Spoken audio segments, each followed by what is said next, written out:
Joining me is the Frome Assistant Manager, Ben Cleverley. And Ben, not great preparation at the start. I saw on Twitter that some of the players were stuck at Michaelwood services. What happened there?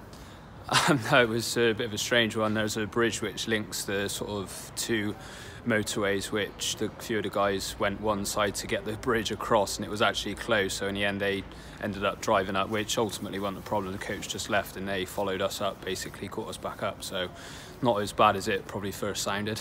How did you find the atmosphere here? I thought it was a little bit edgy. Did you think there was probably a missed opportunity you could have capitalised?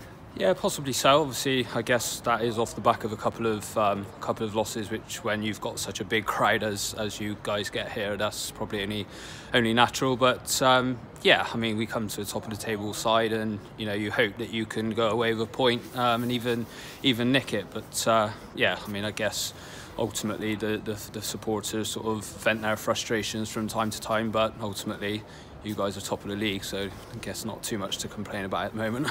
What happened with the sending off to Darren Jeffries? I totally missed it, and do you know what happened? Yeah, it was just foul language, basically. I spoke to the referee in his room after the game, very politely, and sort of asked what it was for. He explained the situation, and it was what it is. There's no issues or gripes from our side on that part. He's swear at the ref, which if you do that, you sort of put yourself in a position where you're going to ultimately get sent off, which is what happened. And unfortunately for us, because obviously we were in the game at that point, and that kind of not ended any chance of us going on to sort of nick it, but certainly didn't help our cause. And then towards the end, John and Davis breaks through and he just missed it, so that could have been a great chance to equalise. Yeah, I mean, that is sometimes when you do go away to sort of sides up around the top of the table, you do get limited opportunities, which we did tonight in all fairness. I mean, we've seen John go through and sort of finish those chances off numerous times this season, but unfortunately tonight it wasn't to be, and we sort of pick ourselves back up now to the travel to Kettering at the weekend.